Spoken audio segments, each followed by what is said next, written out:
Media has channel. Titi Media talk business. Titi Media they make sense. If they talk about life, no more stress. Say in relationship, let's talk it.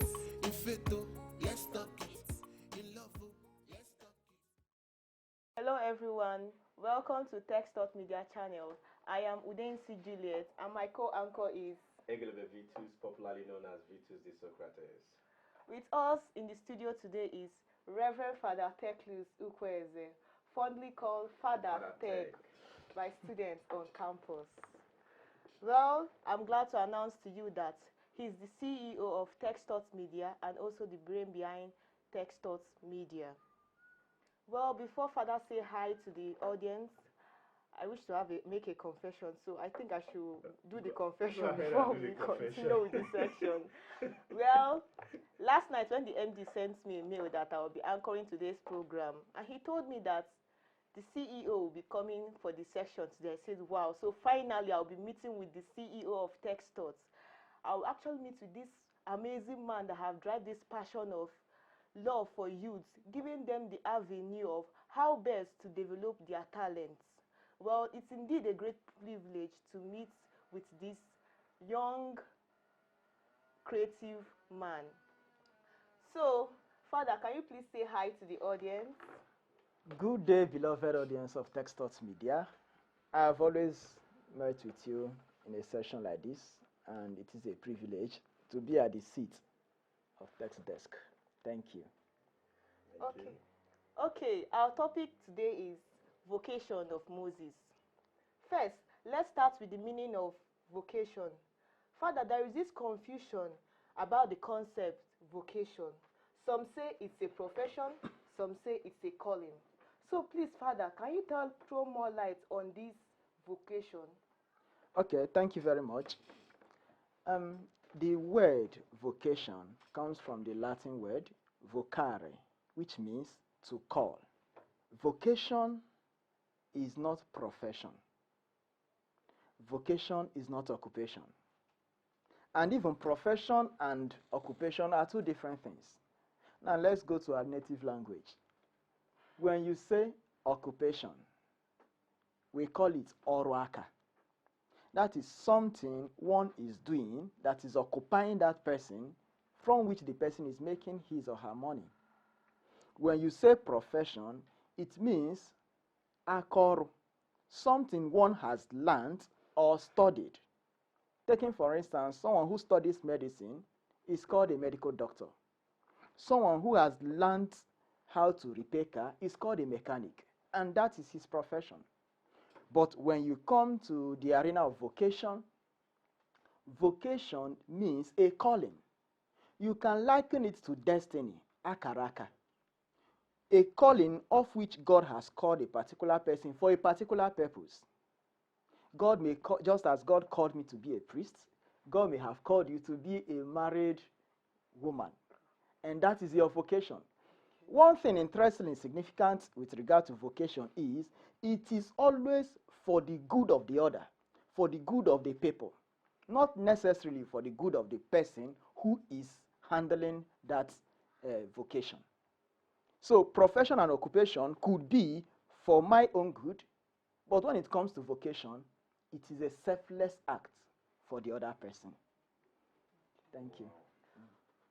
From your discussion, I heard you say that vocation is linked to destiny. Like, can you throw more light on ways in which this vocation is being linked destiny, to vocation, yeah. Vocation, destiny, akaraka.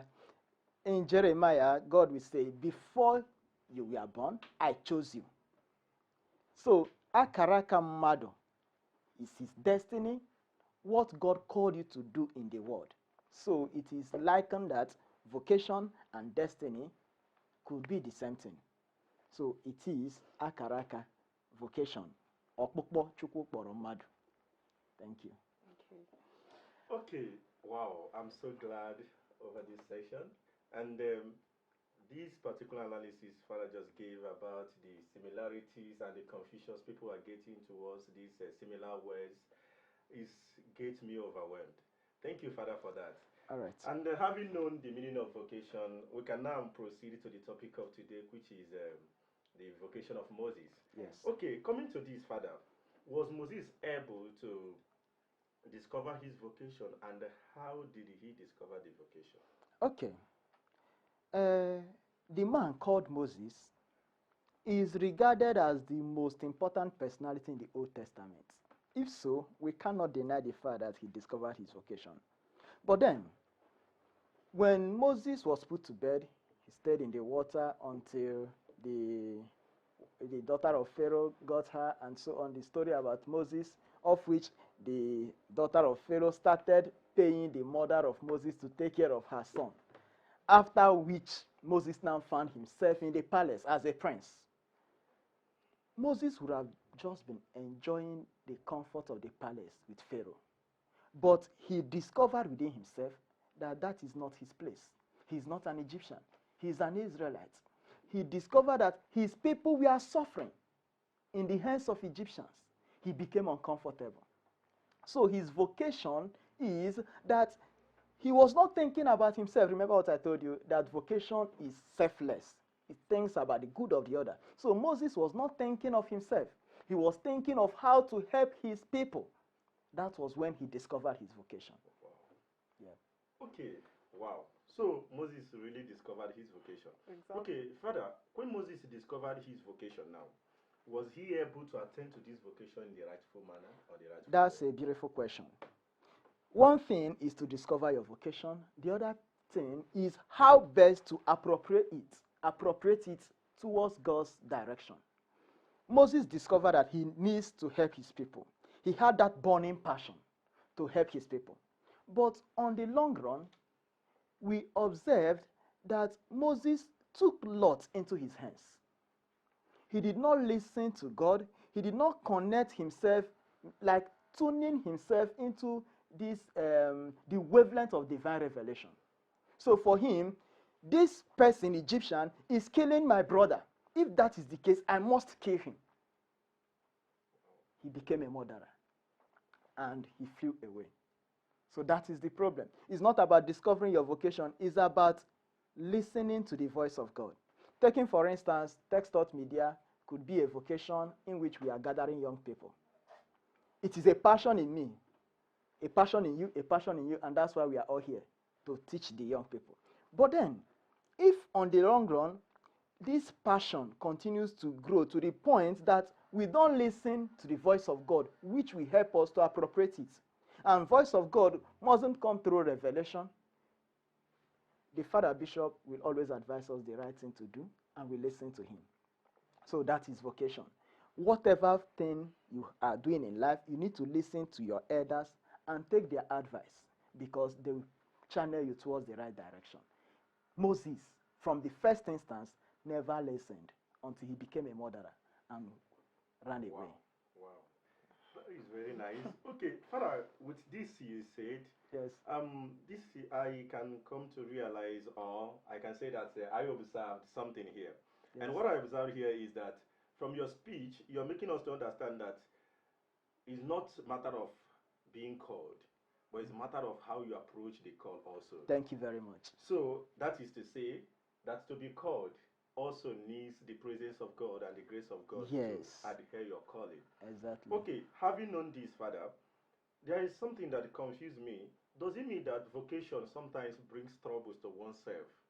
Because from what Moses passed through, as you said, means that Moses, even though he was called to serve, he was even willing to serve, but he come across certain disturbances and Yes, such yes, nature. exactly. If you are not careful with your vocation, it may lead you into trouble. Taking, for instance, that I am very patriotic and I have a vocation to protect my people, just like Moses did. And I took the lot into myself, and I'm doing everything possible without listening to the advice of people. It can lead me into trouble. In whatever vocation, you listen to those who have experienced such life, who are higher than you in experience. Such people will direct you better. So that is just it. It's it's very good to deal with learned people, you know. Exactly, because well, If not, I could have just say, okay, maybe I have a vocation of being a priest. I will just go into seminary school, you know, and without knowing director what. will come a Not everyone that enters the seminary Okay, actually Father, becomes a thank you priest. so much, Yeah. and I'm very sure that our audience must be very interested in listening to these particular things you are giving to us. Okay. Thank you. Let's proceed. More question is coming. Okay. Okay. So further, please, can you tell us the significance of this Moses action related in the like this his significance in this his action in the burning bush? Like, can you throw more Okay. light on that? Okay. Yes. You know, when Moses became a murderer, Okay. he became a wanderer and found himself in the wilderness. You see, when he found himself in the wilderness, it became possible for him to cool down and listen to the voice of God. He tuned in into the wavelengths of divine revelation and avoid the hub of societal noise. At that point in time, he discovered a burning bush. And the voice he heard is, remove your sandal. The place you are is holy. And immediately, he removed it. That removal of his sandal could be a humble approach to God's presence. We could see or observe Moses' humility. As if that was not enough, Moses found himself in a burning bush. And there was a call. Moses, I want you to go and rescue my people Israel. And Moses asked, who am I to do this? In other words, he is not worthy. He recognized that he is not worthy to handle that position at that point in time. You get that? Now, another thing that happened in that wilderness is when he recognized he's not worthy, I think we have something to learn here. Okay.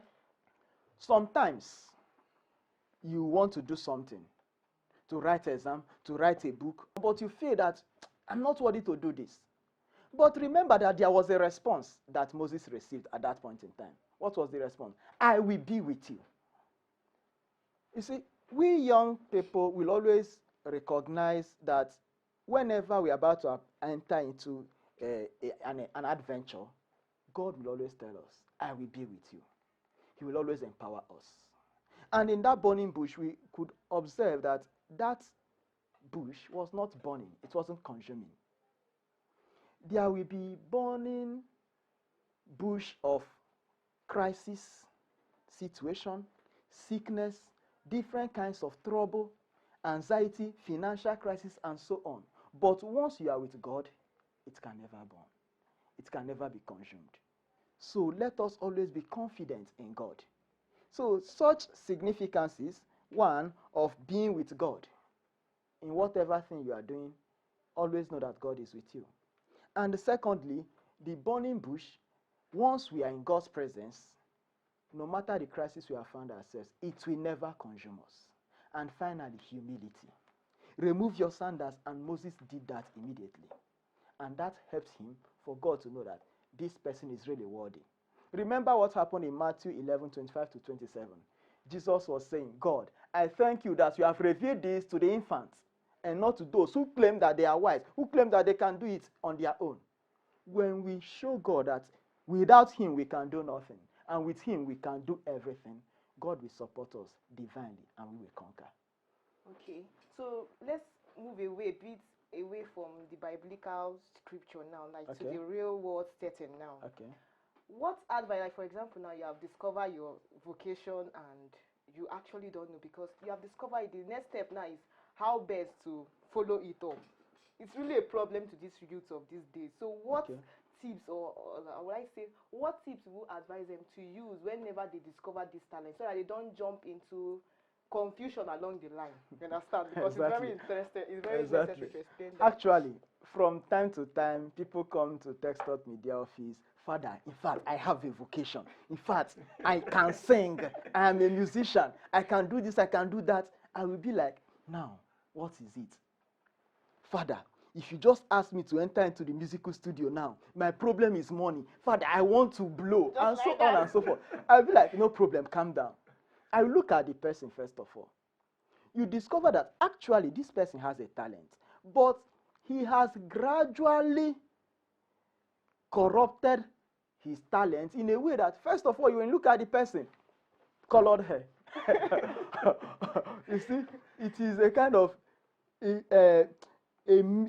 has already redirected the attention. The focus of that vocation is no longer godly.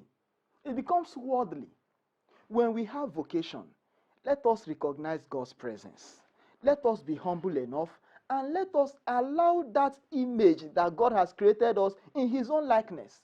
If God felt that giving us the power to sing is what will help us, and our hair needs to be colored in order to sing well, then he would have done it when he created us. He knows that with or without disfiguring your hair, certainly you will actualize that. You get that? Now, you get a young lady that can dance very well, which is God's gift, which is talent. But unfortunately, this person will keep on putting on dresses that is ungodly in the name of dancing. You see young men who are musicians, they dress very well, and they are dancers. They are naked. One thing young persons need to understand, especially the young ladies, is that a well-meaningful young man that wants to marry can never eat an uncovered food. We need to be moderate. We need to be modest. When we learn to be modest, certainly God's vocation for us will be really actualized. So that's the problem of young people. Everyone, God has gifted us individually and bountifully. But for those who can appropriate it in line with God, they will be successful. But for those who cannot, we wonder what will happen next. I don't know, Juliet, if you are so amazed like I. In fact, I don't even know what to say. It's like along the line, the Spirit is just talking to me, not you. I felt guilty. Well, So Father, thank you so much. And Okay. there are certain things I grabbed from what you said. And from what I grabbed, I found out that maybe I am guilty of one, you know. So better ask God for forgiveness and know how best to act. From there, I can also advise my fellow guild members, because I know I am not the only one that must be guilty of this. Exactly. Because when you come into this, you know, the problem we have with the youth today, you know, when you come to the status of the country, everybody wants to blow. You know, I want to make money, just as you say. Yeah. Because I was once upon a time, you know, I find out that I had the passion to, you know, create something, create necessary things, which makes people happy. So sometimes I can create a flower bouquet, and when people see it, they'll be like, oh, you know. When I make cake, people will be like, oh, Jesus, this guy can bake. And people find it happy to, you know, call you around when I talk, give people something, you know, gist and gist. Yes. But along the line, I say, why am I wasting my talent?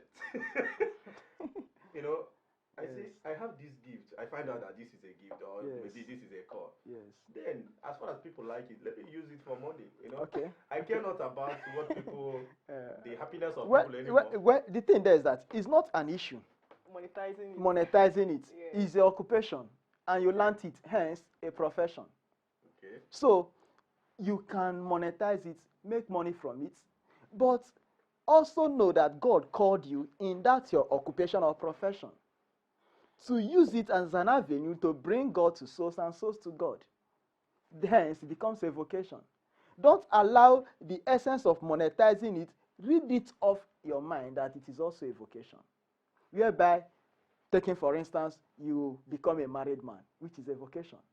So from that your profession and That's what I'm saying. okay, whatever you become, from that your profession or occupation, you now make money in order to take care of those who are close to you. As a married man, your children. As a priest, young people and aged people. So that is where vocation comes in. So it's not an issue to monetize it. It becomes issue when you are selfishly making money, don't care. The parental responsibility is dying because we are no longer interested in our children. We are just interested in making money. Father is working, mother is working, nanny is taking care of the children to the detriment of the family, which is the bedrock of the society. So it is an issue. Indeed, though, it's really an issue. Jesus. Please, everyone listening to this particular section, I would advise you, please do not make a mistake of missing this section another time as you're watching this one. Because I can see that I'm very, very much sure that as I am getting the advantage of this particular section because I learned a lot, and at least from now, I can now have someone that I can depend whenever I get confused of this particular vocation. Hopefully, you always see him around because he managed to come here today. So tomorrow he might not come here today for the section. We'll keep on looking and looking. I invite all of you to join us next section. Everybody wants to blow. And I'm very sure that whosoever follows the vocation in a good way must be a rich person. Yes. So, and if we follow also the good way of identifying this vocation and also following it in a rightful step, we're going to make the money, and the money will be for good of everybody and also us. I remember what Jeremy Bentham said: do it for the good of others and also for your good. He didn't exclude himself, also for our good and for the good of others. All right. Thank you so much. It's really indeed a great section with the CEO of Tech Stocks. I must confess, I really enjoy my day. In fact, I don't want the section to end today. It should continue because having him around, wow, it's really nice. Thank you, Father Teclus, for having time, bringing out your time out of your tight schedule to talk to our audience on vocation, on Moses' vocation. Like, it's really indeed a great privilege for me, I must confess. Then, if you are just joining us and you love what you saw, always try to download our app, go to the like button and click on the like button, then go there on the comment section to comment on it. Tell us what you feel you learned on how best we could improve on our media section, and also subscribe to our channel, and don't forget to always turn up the notification button so as to get our notification always. Well, I still remain Udensi Juliet, and with me just call Jesus is Socrates and everybody will listen to you as everybody is listening to Father Tech. well, bye for now. See you same time, same program.